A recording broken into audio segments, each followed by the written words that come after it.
সুপ্রিয় দর্শক শ্রোতা, আসসালামু আলাইকুম। শব্দ বুঝে কোরআন শিখেন সহিশুদ্ধভাবে এই ক্লাসে আপনাদেরকে স্বাগতম। আউযু বিল্লাহি মিনাশ শাইতানির রাজিম। বিসমিল্লাহির রহমানির রহিম। ইন্না, এখানে ওয়াজিব গুন্না, হামজা নুনের নুন যাবার না। ইন্না, আলিফকে হামজা কেন পড়লাম? আলিফের ওপর নিচে যে যাবার পেশ বা যে কোনো জিনিস আসলেই আলিফকে হামজা পড়তে হবে। ইন্না মাসালা, মিম যাবার মা, সা যাবার সা, মাসা, লাম যাবার লা, মাসালা। ঈসা, খার যাবার এক আলিফ টেনে পড়বেন। জেরের পাশে ইয়া সাকিন এক আলিফ টেনে পড়বেন। আইন ই, সিন খাড়া যাবার সা, ঈসা। আইনটিকে মোটা করে গলা চিপে পড়বেন। ঈসা। ইনদাল, এখানে ইকফা গুন্না বাংলা আনস্কার মতো হবে। আইন নুনজের ইং, দাল লাম জবর দাল, ইনদাল। আইনটিকে মোটা করে গলা চিপে পড়বেন। ইনদাল। লহি, লাম খাড়া ল, হাজের হি, লহি। এখানে লাহি কেন পড়লাম না, লহি কেন পড়লাম? যদি আল্লাহ লেখা থাকে তার ডান পাশের অক্ষরটি দেখবেন, ডান পাশের অক্ষরটির ওপরে যদি জাবার পেশ, দুই জাবার, খাড় জাবার ওপরে আসলেই আল্লাহ লেখাটি মোটা করে হবে লহি। যদি নিচে আসে তাহলে পাতলা করে হবে লাহি। ওপরে আসলে মোটা করে পড়বেন লহি। এখানে ওপরে আছে তার জন্য মোটা করে পড়লাম লহি। আশা করি আপনারা এই বিষয়টি মনে রাখতে পারবেন।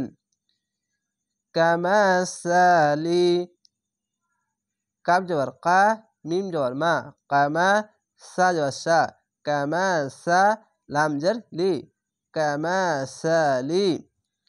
আদামা, এখানে তো আছে থামতে হবে, তার জন্য আদামা না বলে শেষ অক্ষরে সাকিন দিবেন, দিয়ে আদাম, আদাম। দাল মিমের সঙ্গে দাম বলে থেমে যাবেন, অক্ফ করবেন। এখানে থামা ভালো এবং খার যাবার এক আলিফ টেনে পড়বেন। হামজা খার যাবার আ, দাল যাবার দা, আদা, মিম যাবার মা, আদামা, আদাম, আদাম। এভাবে থেমে যাবেন। খলাকাহু, উল্টা পেশে এক আলিফ টেনে পড়বেন। খ যাবার খ, লাম যাবার লা, খলা, কব যাবার ক, খলা ক, হা উল্টা পেশ হু, খলাকাহু। খ, এই মোটা অক্ষর আকার উচ্চারণ হবে না। কফ মোটা অক্ষর আকার উচ্চারণ হবে না। এরকম খলাকাহু। মিন তুরাবিন, এখানে ইকফা গুন্না, যাওয়ার পাশে খালি আলিফ এক আলিফ টেনে পড়বেন। এখানেও ইকফা গুন্না, বাংলা আনস্কার মতো হবে। হামজা নুনজের ইং, তা পেস্তু, ইং তু, র আলি র, মিং তু র, বা দোজের বিং, এখানেও ইকফা গুন্না, বাংলা আনস্কার মতো। মিং তুরাবিন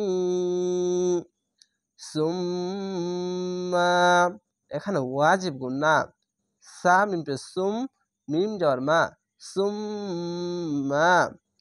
মিং তুরাবিন সুম্মা ক্বালা, যাওয়ার পাশে খালি আলিফ এক আলিফ টেনে পড়বেন। ক পালি যাবার ক, লাম যাবার লা, ক্বালা। লাহু, উল্টা পেশে এক আলিফ টেনে পড়বেন। লাম যাবার লা, হা উল্টা পেশ হু, লাহু। কুং, এখানে ইকফা গুন্না, বাংলা আনস্কার মতো। কাপ নুন পেশ কুং। ফা, ফা যাবার ফা, ইয়া, ইয়া যাবার ইয়া, ফা ইয়া। কাপ অপেশ কু, পেশের পর অসাকিন এক আলিফ টেনে পড়বেন। নুন পেশ নু, ফায়াকুনু। এখানে আয়াত আছে থামতে হবে, তার জন্য শেষ অক্ষরে সাকিন দিবেন, দিয়ে তিন আলিফ টেনে পড়বেন। কেন? পেশের পর সে অসাকিন এক আলিফ টেনে পড়তে হয়, শেষ অক্ষরে সাকিন দিলে 1 2 3 তিনটি অক্ষর 3 আলিফ টেনে পড়বেন, মধ্যে আরজি হবে।